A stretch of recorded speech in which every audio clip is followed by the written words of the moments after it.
विक्की भैया, रवि भैया, क्या हो रहा है ये सब? क्या चाहिए आप लोगों को हमारे बक्से में से? कृष्णा, ज्योति के गहने का। छोटी मालकिन के गहने? हाँ। ओह, कितना जान मन रहा है बेचारा।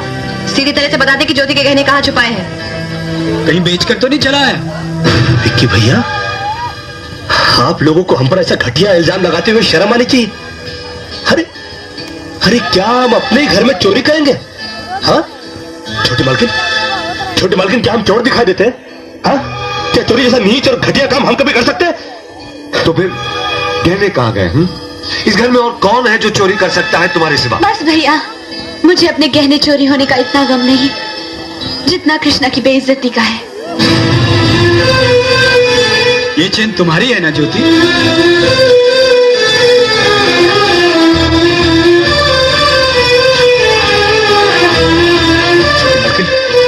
ये हमको नहीं पता कि हमारे बक्से में कैसे पहुंची। हम सच कहते हैं। तो तू कहना क्या चाहता है? हम में से किसी ने ये चेन तेरे बक्से में रख दी? ये इस तरह नहीं मानेगा। फोन करके पुलिस को बुला, वो खुद ही कबूल करवा लेगी। तुम ठीक कह रही हो। अरे नहीं, इस घर में पुलिस नहीं आएगी। छोटी मालकिन ने समझाइए, इस घर में पुलिस आएगी तो इस घर की बड़ी बेइज्जती हो जाएगी। ठहरो, कोई जरूरत नहीं पुलिस को मेरे दरवाजे पर बुलाने की। मगर बड़े भैया, ये रवि, मैं अभी तक मरा नहीं हूं। घर की छोटी मोटी उलझने मैं खुद सुलझा सकता हूं। साहब जी ने डांटी है, अभी का अभी डांटी है। अरे छोटी मालकिन के गहने चोरी हो गए और ये लोग हम पर शक कर रहे हैं। ये लोग सोच रहे हैं कि वो गहने हम कहीं बेचा है।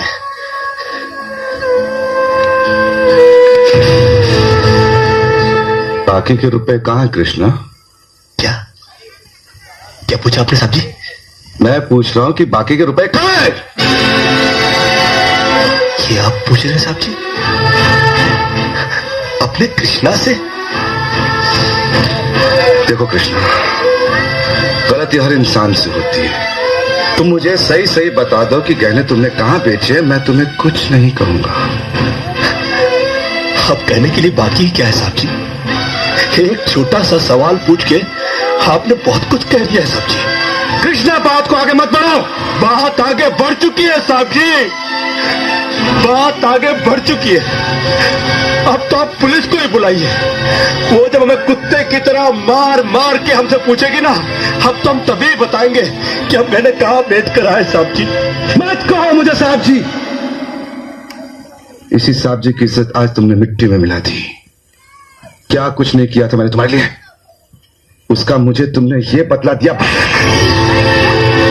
अरे भैया, अरे हट जाओ ज्योति। जिस दिन मेरी फैक्ट्री जलकर राख हो गई थी और मैं बर्बाद हो गया था, मुझे उतना दुख नहीं हुआ था कृष्णा जितना आज हुआ जब तुमने इस घर में चोरी की है। साहब जी,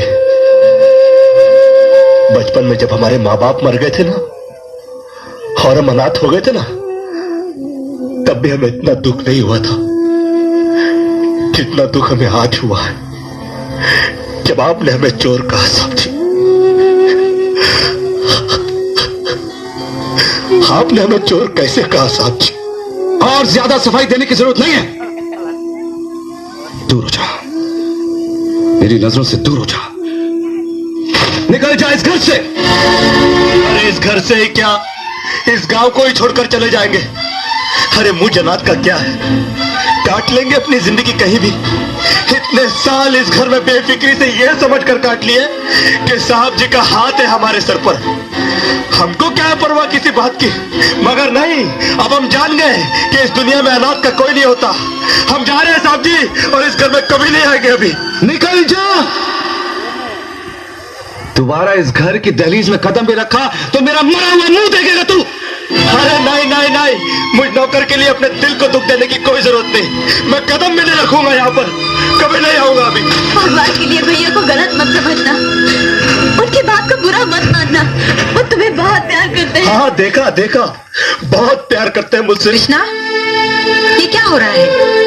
क्यों चिल्ला रहे हो? अरे नहीं, आप हमसे बात मत करो बड़ी मालकिन। क्यों? अरे हम छोटी मालकिन के सारे गहने चुरा के खा चुके हैं। ये क्या बकवास कर रहे हो? अरे नहीं, हम सच बोल रहे हैं, हम चोर है, चोर। और आप भी हमसे बात क्या कर रही हो? आप हमको मारो हमको। कृष्णा, बड़ी मालकिन,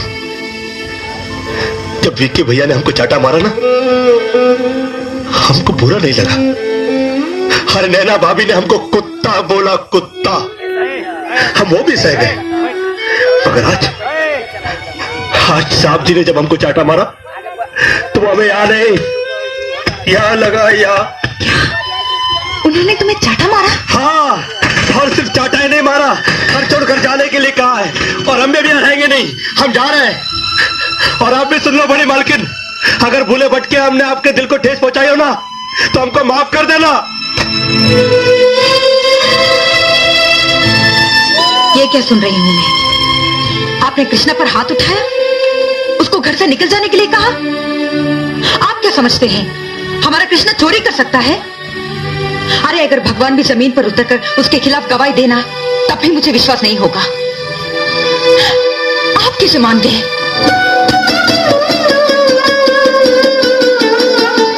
काम कम वक्त मान गया कि कृष्णा ने चोरी की है। फिर आपने ऐसा क्यों किया? बड़ी सीधी सी बात है, जान के समझने की कोशिश करो। मैं सब कुछ बर्दाश्त कर सकता हूं, लेकिन कृष्णा को कोई कुछ कहता है तो एक तीर सा लग जाता है मेरे दिल में। आज वो तीर पूरी तरह घुस गया है मेरे दिल में, जब लोगों ने उसे चोर का बड़ी मुश्किल से संभाला है मैंने जख्मी दिल को। बड़ी मुश्किल से उठाया ये हाथ मैंने उसे मारने के लिए। बड़ी मुश्किल से मैंने उससे कहा कि निकल जा घर से। लेकिन जरा ये तो सोचिए, वो जाएगा कहाँ? दुनिया बहुत बड़ी है जानकी, कहीं ना कहीं चला जाएगा और ठोकरे खाने के बाद उसे संभलना भी आ जाएगा। नहीं, मैं उसे दर दर की ठोकरें खाने के लिए नहीं जाने दूंगी। नहीं जानकी, तुमने अभी तक मेरे भाइयों को पहचाना नहीं है। तुमने सोचा नहीं है कि मेरे मर जाने के बाद। ऐसा मत कहिए। हाँ जानकी, मेरे मर जाने के बाद इस घर में उस गरीब की क्या हालत करेंगे ये तुमने सोचा नहीं।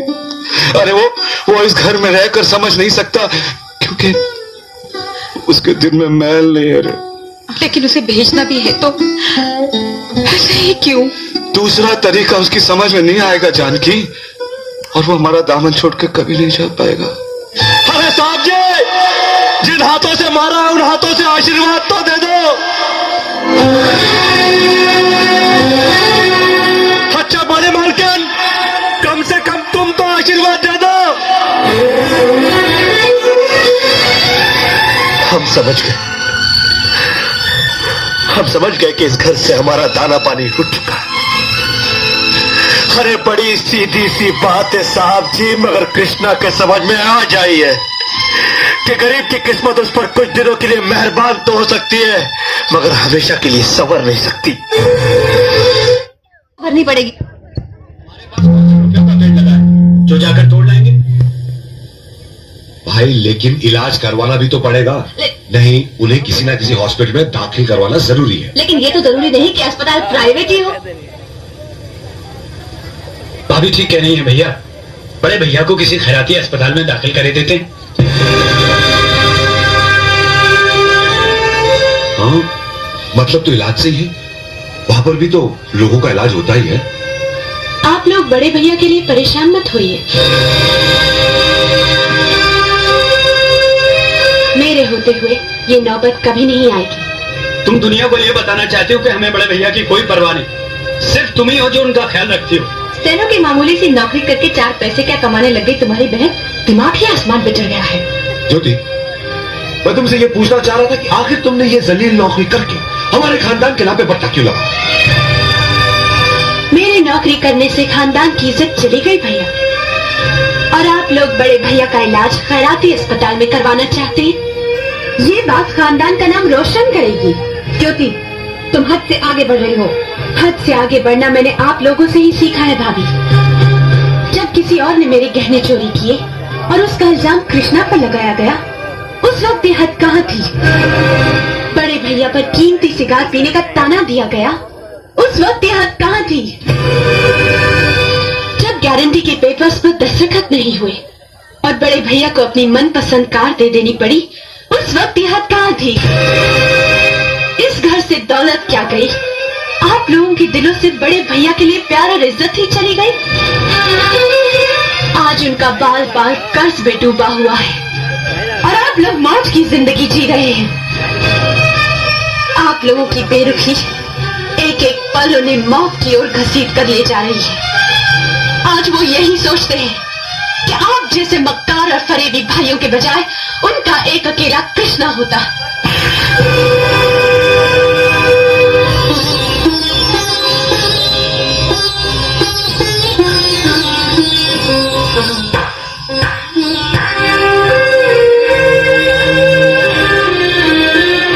शाबाश रवि, शाबाश।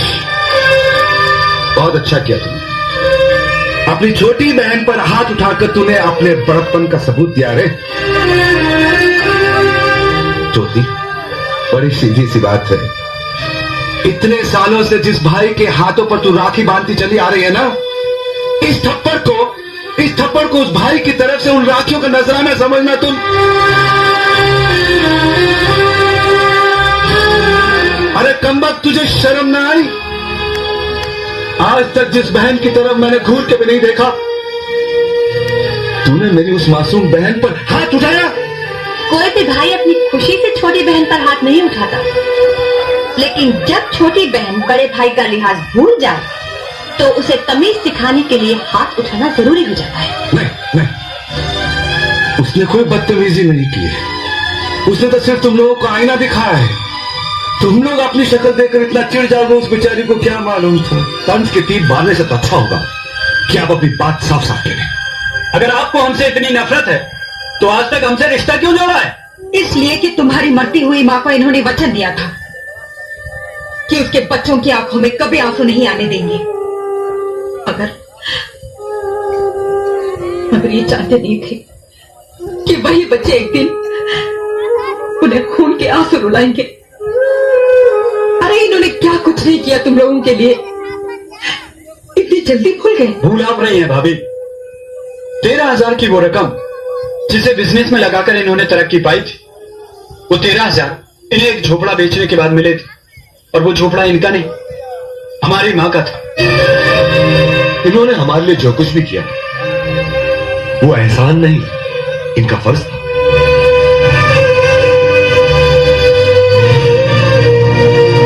बुरा मत मानिए भाभी, वैसे भी ये लोग जो भी कर रहे हैं आप लोगों के लिए, इस घर के लिए कर रहे हैं। 2 वक्त का खाना तो आप लोग खा लेते हैं, लेकिन कभी ये सोचा है वो खाना किन के रुपयों से आता है? जितना हमसे हो सकता है हम उतना कर रहे हैं भाभी, मगर बड़े भैया हमारा सुकून तो न छीने। मैं तुम लोगों से कुछ छीनना नहीं चाहता, लेकिन आज सिर्फ एक हक छीन रहा हूं। जानकी,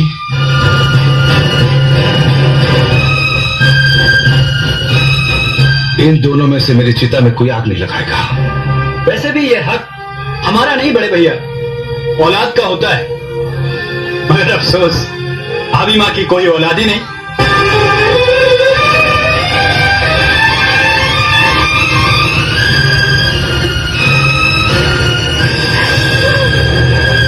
और फिर आप हमारे जो भी हैं, मगर हैं तो सौतेले भाई।